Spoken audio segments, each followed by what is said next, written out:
Entonces estamos en la carta a los Gálatas, vamos en el capítulo 1, del versículo 1 al 10. Y dice: Pablo, apóstol no de los hombres, ni por hombre, sino por Jesucristo, y por Dios el Padre que lo resucitó de los muertos. Y todos los hermanos que están conmigo, a las iglesias de Galacia, gracia y paz sean a vosotros, de Dios el Padre y de nuestro Señor Jesucristo, el cual se dio a sí mismo por nuestros pecados, para librarnos del presente siglo malo, conforme a la voluntad de nuestro Padre Dios, nuestro Dios y Padre, a quien sea la gloria por los siglos de los siglos. Amén. Y si se dan cuenta, en su Biblia tiene un título, dice: no hay otro evangelio. Así dice, los siguientes versículos, dice: no hay otro evangelio.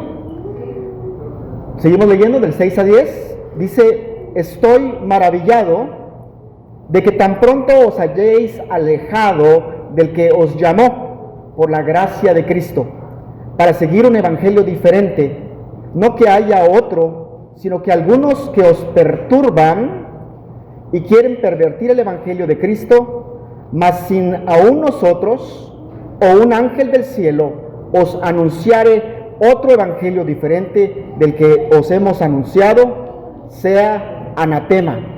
Como antes hemos dicho, también ahora lo repito: si alguno os predica diferente evangelio del que habéis recibido, sea anatema. Vamos a ponernos cómodos.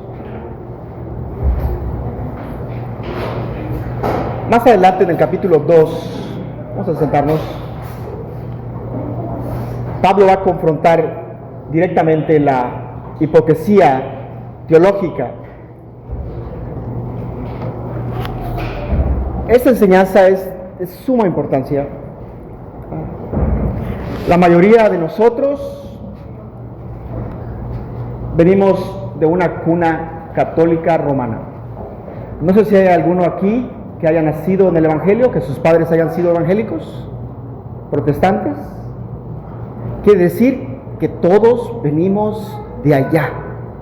Íbamos a misa, la mamá nos llevaba a las novenas, mi mamá nos llevaba todavía a pasear a la Virgen en un barco. Ese es nuestro trasfondo, allá venimos. Esta enseñanza es tan importante que no es mía, es una enseñanza reformada. ¿Algún reformado por aquí? Gloria a Dios. Tendría que haber alguno en una iglesia reformada, ¿verdad? Esta es tan importante que no solamente el hermano Sproul, muchos han dicho: este es el artículo donde la iglesia cae o se sostiene. ¿Saben cuál es?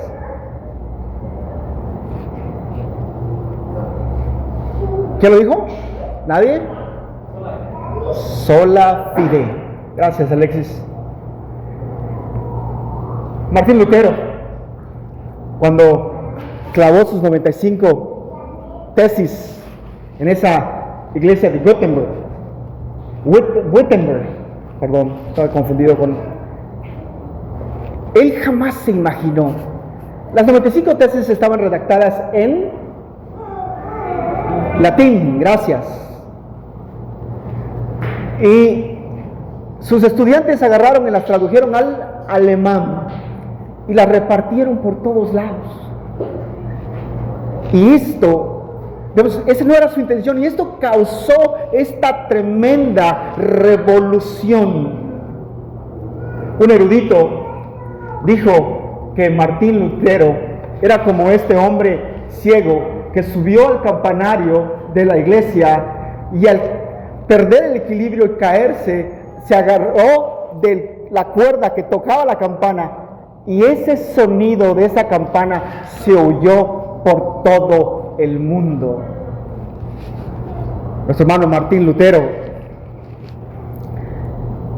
en el siglo XVI, la iglesia cristiana sufrió la más grande división.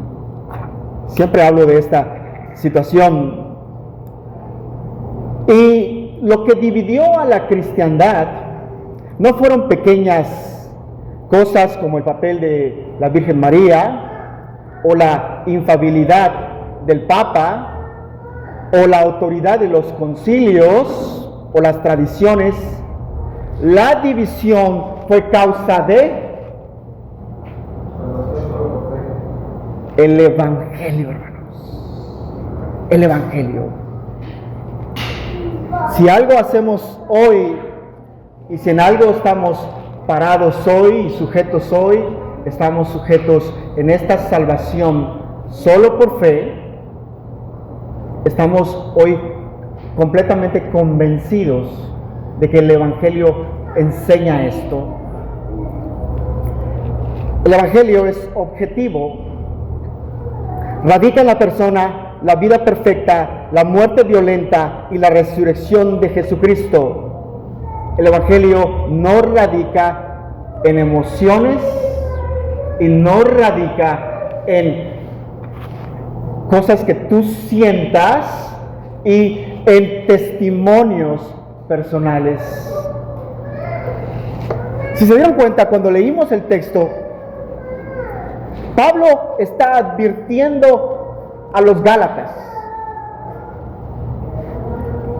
como Martín Lutero les había advertido a la iglesia romana católica o católica romana. Los Gálatas no estaban negando la divinidad de Jesús, ni estaban negando su humanidad, ni el valor del sacrificio en la cruz, ni su resurrección.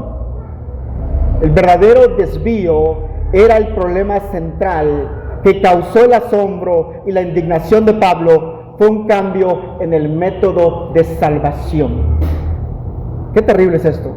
El verdadero problema de los Gálatas y el verdadero problema de la iglesia romana católica o católica romana es que le habían agregado algo a la salvación. Vamos hoy a hablar en profundo de muchos temas que para ustedes no los conocen. La iglesia romana decía, no es solo por la fe, sino por la fe y algo más. Y fue este algo más que convenció, que sacudió a este monje y lo hizo estar fuerte en contra de estas doctrinas.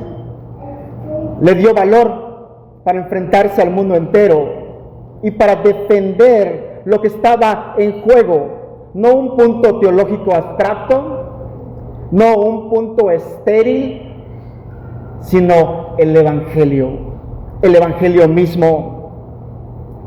En el siglo XVI, Lutero, hablando de la doctrina de la justificación por solo fe, dice que la doctrina es el artículo sobre el cual la iglesia se sostiene o cae. Cuando la iglesia abraza esta doctrina, es como que si estuviera plantada sobre la roca. Mucha gente no sabe esto. También Lutero agregó que la iglesia, si no predica solamente fe, ser salvo solamente por la fe, no puede existir ni una sola hora. Esto dijo Lutero. No quiere decir que la iglesia está jadeante y se está muriendo, o que la llevas al hospital y la conectas a una de estas maquinitas. No. Lutero dice que no puede existir la iglesia sin sola fe. Calvino dijo que la justificación por la fe es la bisagra sobre la cual todo gira. El célebre británico J.I.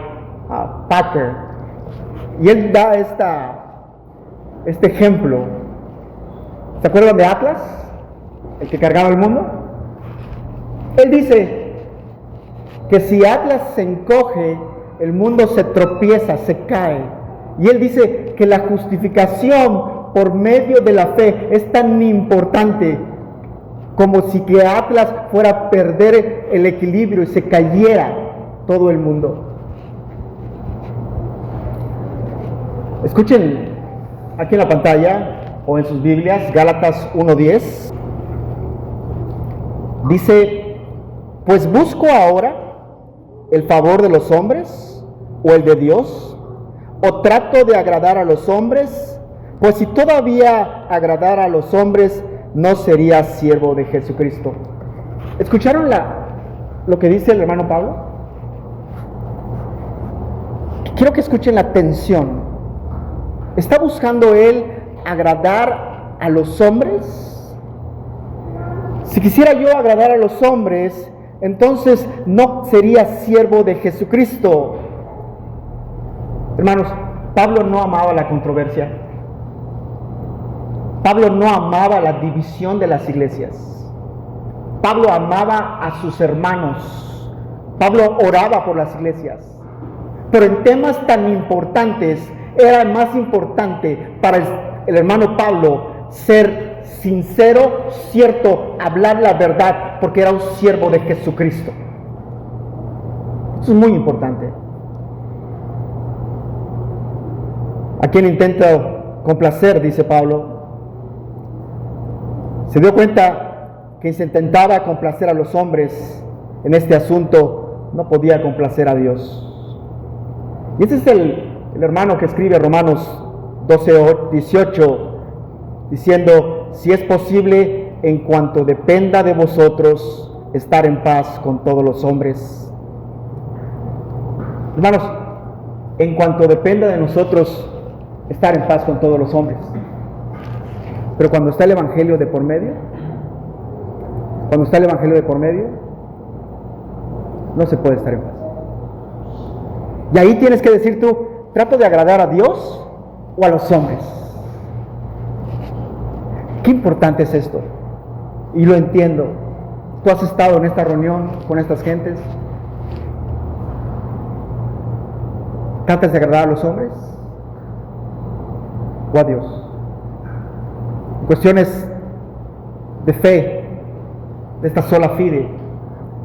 Este es el artículo donde la iglesia se sostiene o cae.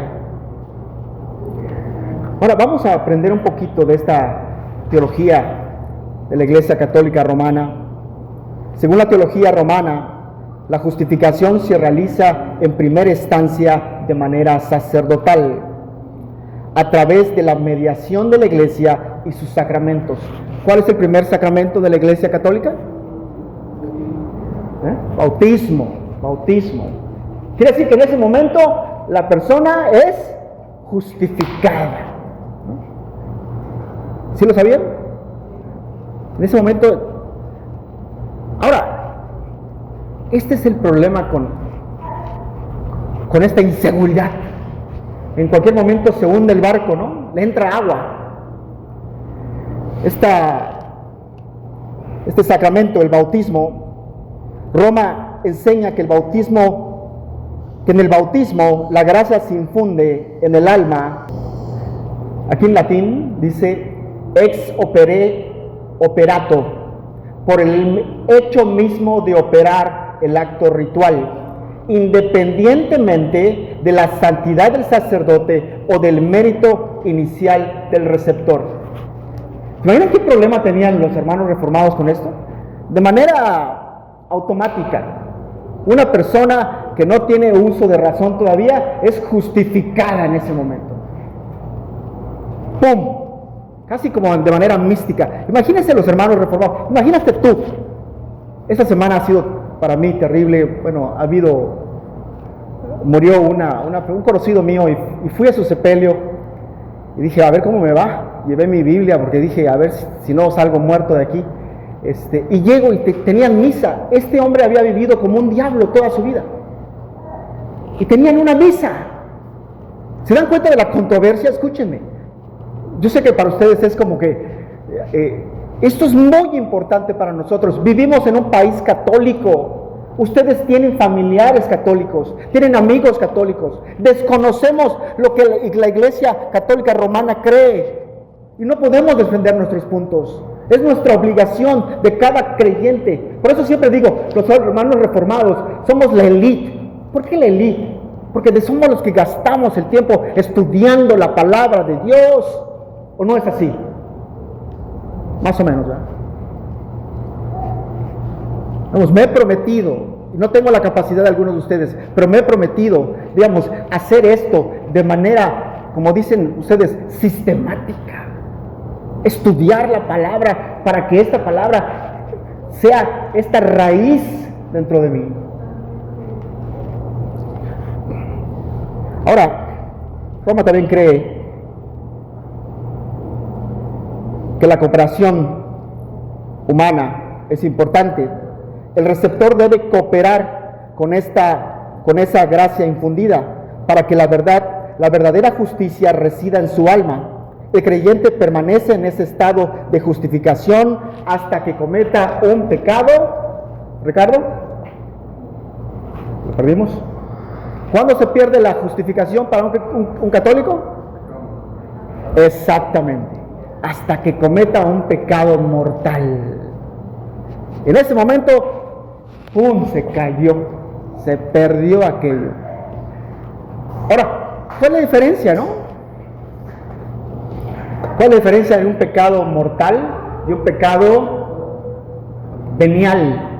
¿Cuál es la diferencia? El pecado mortal se define como pecado mortal porque es tan atroz que mata la gracia de la justificación en el alma. En la sexta sesión del Concilio de Trento, cuando Roma aclaró su posición al respecto, dejó claro que una persona puede cometer y comete a menudo un pecado mortal, pero sin perder su fe. Su fe permanece intacta, pero la justificación es destruida. Tienes fe sin justificación porque has perdido tu justificación por un pecado mortal. Pero no todo es, digamos, si tú eres católico romano, no debes de perder la esperanza. Roma ha inventado una manera de restablecer la justificación. Ustedes conocen esto, crecieron en este país. La penitencia. El pecado mortal se llama así porque destruye la gracia de la justificación, dejando al hombre con fe pero sin salvación. Para recuperar la justificación, Roma diseñó lo que llamó el segundo tablón de la salvación, y este término es tomado de esta idea náutica. Tras el naufragio de tu alma, existe el sacramento de la penitencia. Ahora, si pierdes tu justificación, la puedes recuperar. Ya no hay necesidad de bautizarnos otra vez. Ahora vamos a ir a este sacramento, a la penitencia. Y eso es lo que cree la Iglesia Católica Romana. ¿Por qué es tan importante para nosotros? Porque en un momento vamos a tener que defender nuestra fe. Vamos a tener que hablar y decir, mira, esta es la diferencia entre las peras y las manzanas. Esto es lo que creemos nosotros, los cristianos. Si miras la historia y la teología, en el centro de toda la controversia de las indulgencias, toda la controversia del tesoro del mérito, toda la controversia sobre la justificación, se centró en la comprensión de Roma de la naturaleza y eficacia del sacramento de la penitencia. Ahora, la penitencia tiene varias partes. No solamente la confesión, la contrición, la absolución del sacerdote, y finalmente las obras de mérito, las obras de satisfacción. La reforma no fue peleada por nuestros hermanos, por la confesión de los pecados, ni por la absolución sacerdotal. Roma nunca fue tan corrupta como para pensar que el poder del perdón residía en la autoridad de los sacerdotes de absolver pecados. La absolución de los pecadores en el nombre de Cristo no era meramente la ofensa, era lo siguiente: para ser restaurado había que hacer obras de satisfacción, había que hacer obras de mérito. ¿Ven el problema? Si descansamos en Cristo, yo decía, si descansamos en Cristo solamente, cualquier cosa que agregues a esto es una herejía.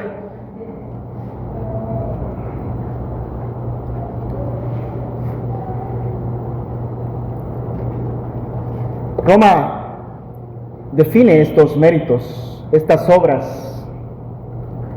Ahora, ¿cómo las distingo? Y cuando leímos la confesión, vimos una. ¿Se acuerdan? ¿Se acuerdan? Y ahí es cuando me duele el corazón, cuando dices, caminar por un material tan bueno y solo algunos lo aprovecharon. La puerta, por favor.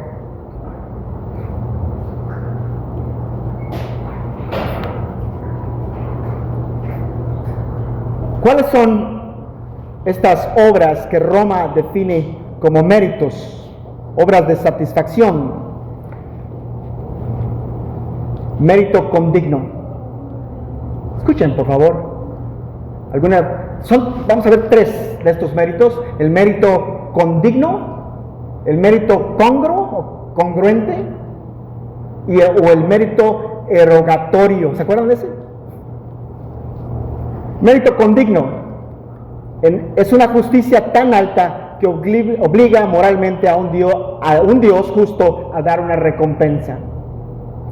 Mérito congruente no obliga a Dios, pero hace que sea congruente o apropiado, que Dios te devuelva la justificación tras realizar tus obras meritorias, satisfactorias, limosnas, rezos, sacrificios. El primero, condigno, digamos, Dios no está obligado a nada. En el segundo, Dios no está obligado a nada, pero es congruente. Sería mala onda de Dios no hacerlo.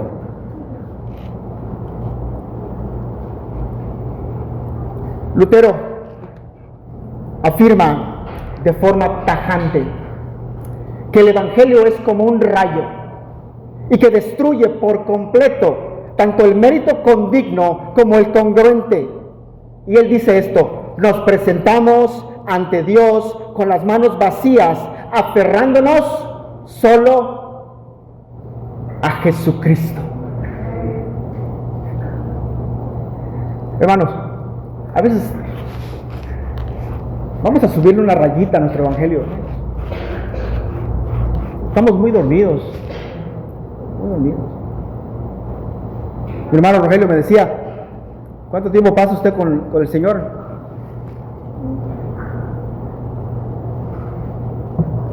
Queremos que Dios obre.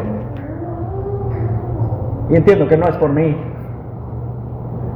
Toda la gloria y toda la honra sea para Él. Ahora, muchas veces los protestantes son culpables de calumniar a los católicos romanos. Les dicen: nosotros creemos en la justificación por la fe, Roma cree en la justificación por las obras. Nosotros creemos en la justificación por la gracia, ellos creen en la justificación por el mérito. Y eso es mentira. Roma jamás enseñó algo. Roma históricamente ha repudiado el pelagianismo. Y si vas a los 6 concilios de Trento y llegas a los cánones, los 3 primeros de ellos repasan nuevamente su repudio a la salvación por obras sin gracia. Ahora, Roma cree que la fe es necesaria para la salvación, para la justificación. De acuerdo con el concilio de Trento, en la sección 6, el capítulo 8, promulgado en 1547, la fe es definida como el principio, el fundamento y la raíz de toda justificación. Ahora, ¿qué significa esta definición o estas tres definiciones a la fe católica romana? Lo vamos a poner aquí. Leámoslo.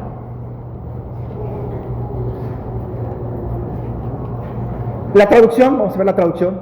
El concilio explica que se dice que somos justificados gratuitamente porque nada de lo que precede a la justificación, sea la fe o las obras, merece la gracia misma, y define los tres pilares de la fe así. El primero, el principio, initium. La fe es el punto de partida.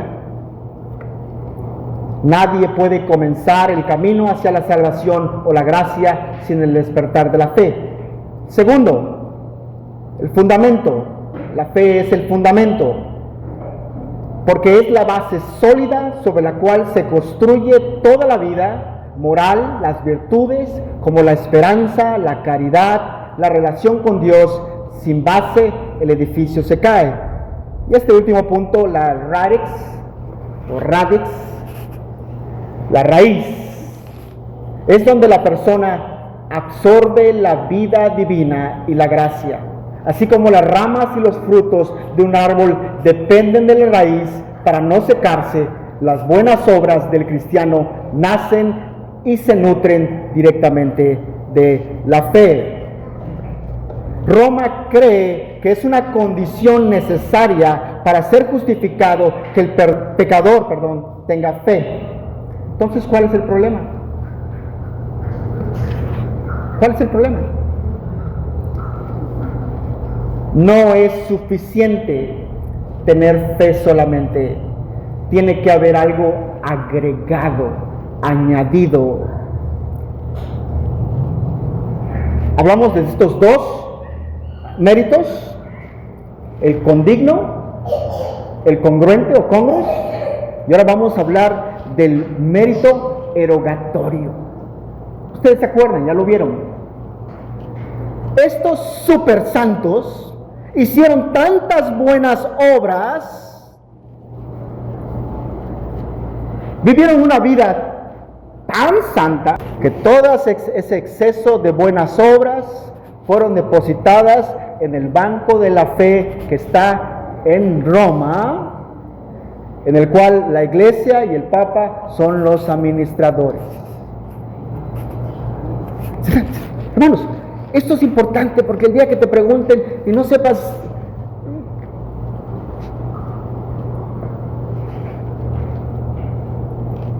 ¿qué sucede con esto? Cuando Tetzel,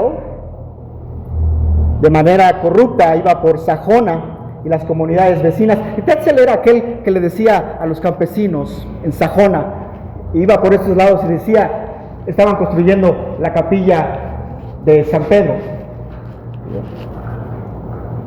No ha caído, cuando suena la moneda en el cofre, un pecador spun out, sale del purgatorio. ¡Ting! Era mentira. No, escúchame. Tetzel era chapucero, era un mentiroso, era un tramposo. La iglesia de Roma no enseña eso. Tetzel estaba distorsionando lo que la iglesia romana estaba diciendo. La iglesia romana decía, no le vamos a dar ningún tiempo fuera del purgatorio a nadie solo porque tira una moneda en el cofre. Tiene que dar esa moneda como un acto genuino de limosna, un acto genuino para que sea una obra de satisfacción válida. Tiene que darla por fe, y cuando haga esto la persona, entonces Roma va a pedir prestado del banco de la gracia, donde están depositadas todas estas buenas obras, para sacar a esta persona del purgatorio. Una de las preguntas que se le debe hacer a todo católico que está en un sepelio es decirle, oye, se murió, ¿cuánto tiempo se va a aventar en el purgatorio? ¿O a dónde fue?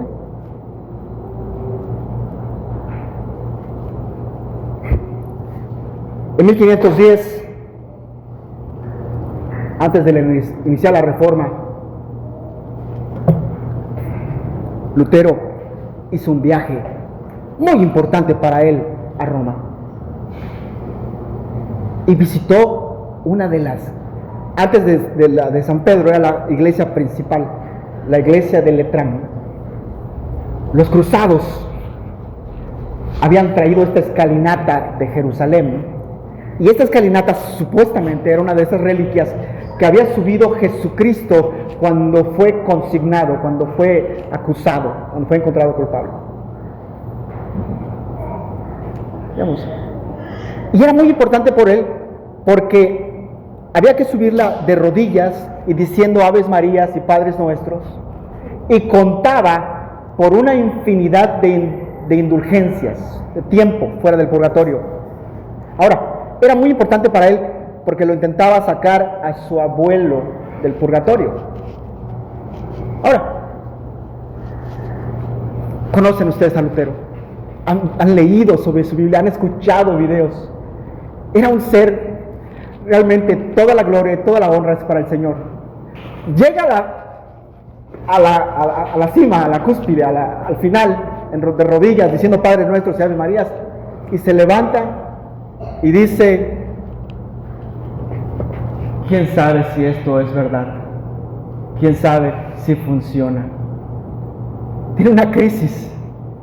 ¿Y sabe qué pasa? ¿Qué creen que hizo? ¿Qué creen que hizo? Regresa a Alemania a estudiar las Escrituras.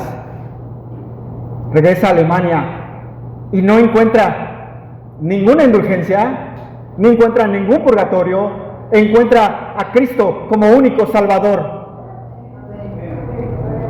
¡Qué bárbaro! Lutero tuvo esta crisis y lo obligó a estudiar la palabra de Dios. Ahora, hoy escuchas a los católicos decir, no, eso ya no es válido, eso, la gente ya no cree en estas cosas. ¿Cuándo fue la última vez que fuiste a Roma? A mí me llama la atención. Yo decía, ¿por qué todos estos artistas con feria se van para allá a ver al Papa? Yo decía, ¿pero qué onda? ¿Por qué?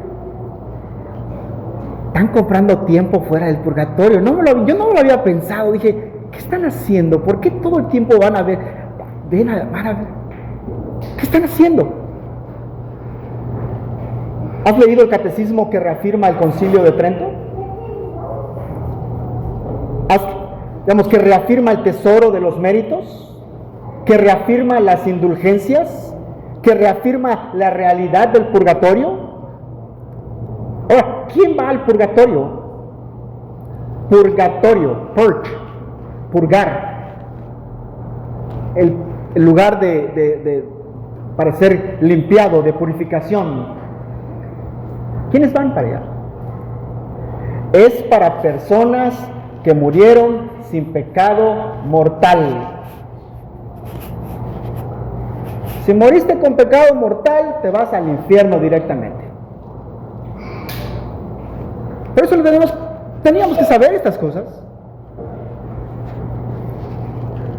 El purgatorio es para personas que mueren con alguna impureza o mancha restante en sus almas.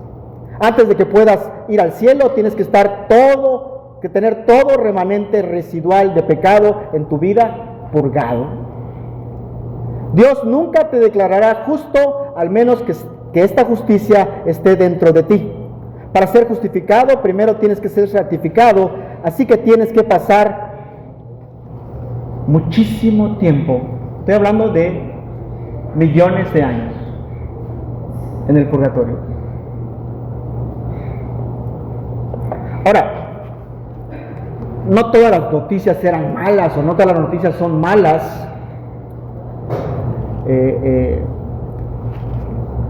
Si hiciste uso de las reliquias, si las veneraste, y no voy a ir hoy a ese estudio de dulia, ilatria, veneración y adoración, no voy a ir, no tenemos el tiempo, será para otra ocasión, pero lo vimos cuando estudiamos la confesión de fe, lo vimos.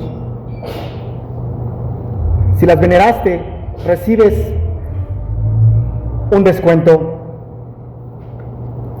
Ahora, en Wittenberg, este dirigente, Federico el Sabio, ustedes saben quién es, ¿verdad? ¿Quién es Federico el Sabio? Y yo sé que nuestras alarmas suenan tin, tin, tin, tin, tin. Es aquel príncipe que protege a Lutero, que se lo lleva cautivo, preso, y en ese tiempo el hermano aprovecha para traducir la Biblia de latín a alemán. Ahora, él tenía, y esta es la controversia, esta es la ironía, este es el poder de Dios, de este Dios que servimos y este Dios que nos ha salvado. Él tenía una colección de reliquias. Poseía en 1520 una gran colección de reliquias. Ahora, si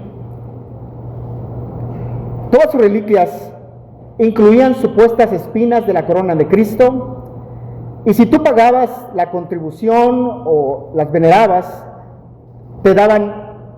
podías recibir un descuento de no estar ese tiempo en el purgatorio. ¿Me pueden ayudar con el número? Este es el descuento que tú recibías de no estar en el purgatorio. Ayúdame. 1.902.202 años y 70 días de alivio en el purgatorio. Valía la pena, ¿verdad?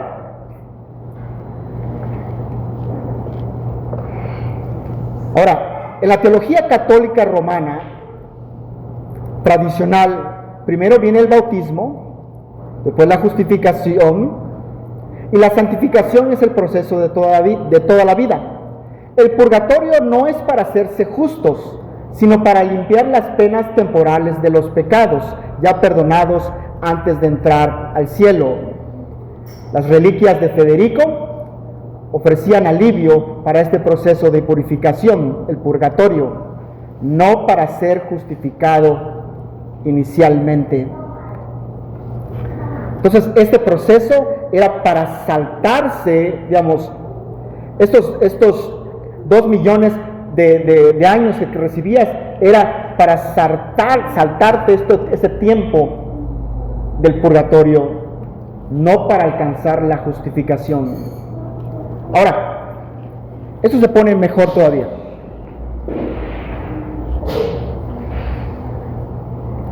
Si hacías una peregrinación a Roma, podrías recibir aún más. Si Wittenberg ofrecía millones de años, la peregrinación a Roma era el premio mayor. Ofrecía la indulgencia plenaria, borrón y cuenta nueva de toda pena temporal.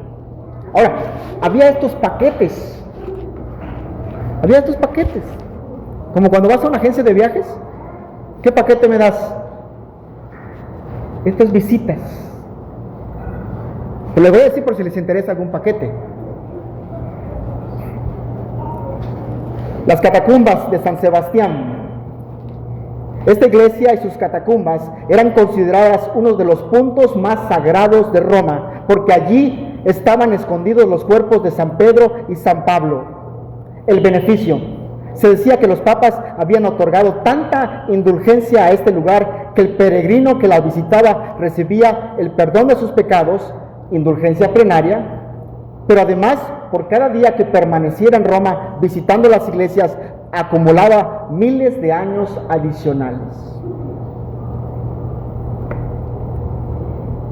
La Basílica de San Juan de Letrán, la que visitó nuestro hermano Lutero, la Catedral de Roma en ese tiempo.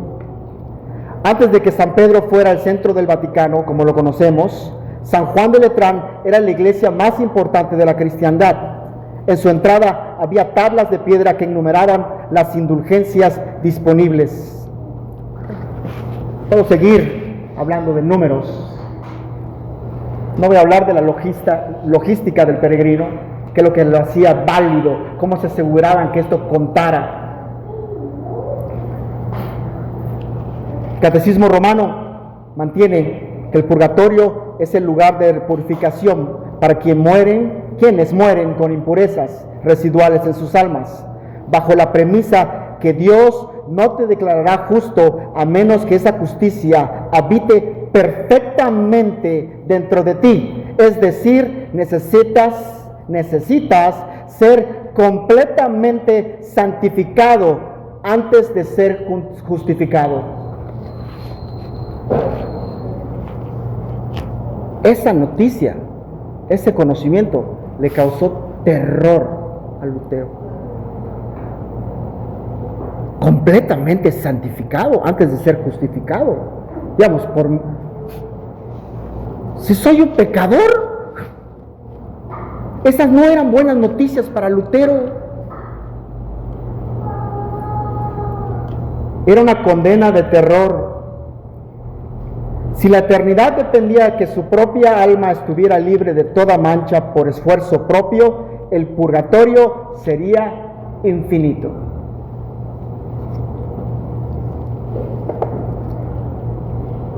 Sabemos que la justificación es por la fe solamente. La fe no es un mérito ni una buena obra, es simplemente la mano vacía que se prende de Cristo. El término sola fide es la abreviatura de que la salvación es solo por Cristo, solo por gracia. La justicia que nos salva no es una justicia propia que emana de nosotros, lo que Pablo llama en Romanos 1, la justicia de la ley, sino la justicia perfecta de Cristo que Dios nos imputa, nos acredita legalmente de forma gratuita. Juan Calvino resume, toda falta humana merece la muerte por su naturaleza, pero ninguna debilidad puede romper la justificación ganada por Cristo. Lutero, quien fue atormentado por la ley, quien dijo, me pregunto si amo a Dios y a veces lo odio, pero cuando entendió el evangelio de la justificación por la fe solamente, él dijo que las puertas del paraíso se le habían abierto. Estamos terminando, hermanos. Cuando este Papa León X no le da importancia a Lutero, y algo que dice, no sé si se acuerdan, cuando este monje borracho vuelva en sí, se va a retractar de todo lo que ha dicho. Hermanos, ¿cómo termina diciendo el hermano Lutero?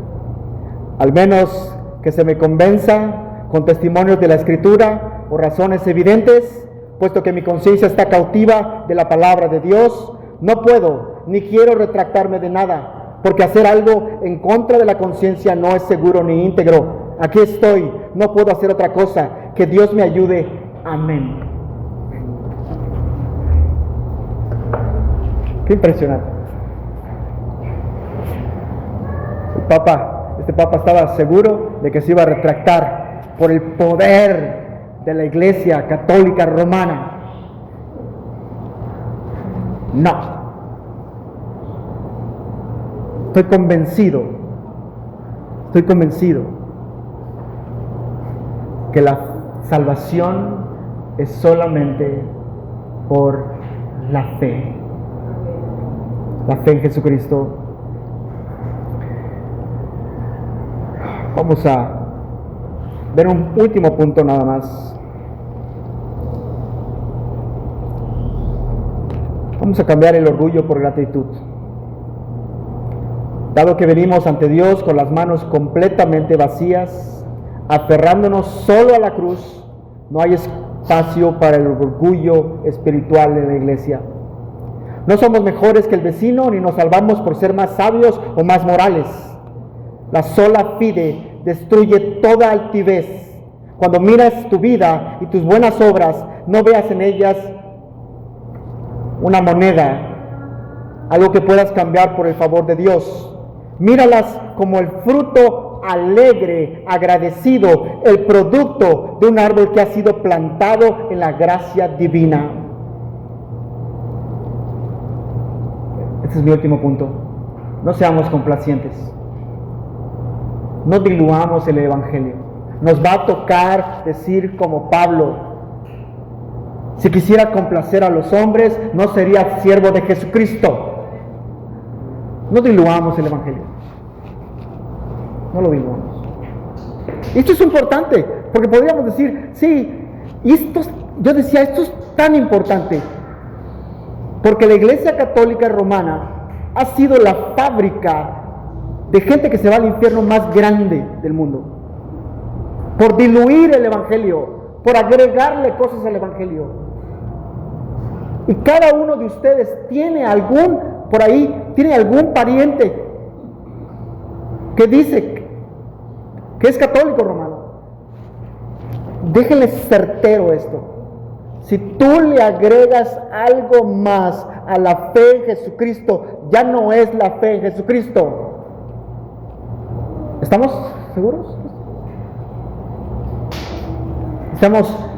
Vamos a cerciorarnos que cuando le digamos esto conscientes y seguros de lo que hemos aprendido, hermanos. Nos ponemos de pie.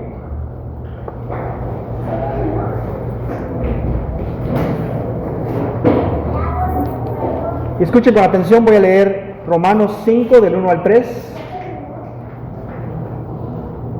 Justificados pues por la fe, tenemos paz para con Dios por medio de nuestro Señor Jesucristo, por quien también tenemos entrada por la fe a esta gracia, en la cual estamos firmes y nos gloriamos en la esperanza de la gloria de Dios. Y no solo esto, sino que también nos gloriamos en las tribulaciones, sabiendo que la tribulación produce paciencia. Padre Santo, te damos las gracias en esta tarde por tu obra maravillosa. Padre, por lo que tú has hecho en la cruz. Porque realmente nos diste estos regalos, Señor, que no merecíamos. Nos diste la salvación, Señor.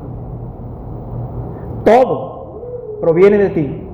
Nuestra fe, nuestro arrepentimiento, nuestros dones, todo proviene de ti. Te vemos como el único Salvador, el único suficiente Salvador. Padre, te pedimos, Señor, que esta semana que comienza, comencemos con el pie derecho, Señor. Leyendo, pasando tiempo contigo, orando por nuestra iglesia. Claro, Señor, esta superabundante gracia que tú nos has depositado, Señor. Te pedimos, Señor, que tu nombre sea glorificado hoy y siempre, aquí, en nuestros corazones, en nuestras casas, en el nombre de Cristo Jesús. Amén.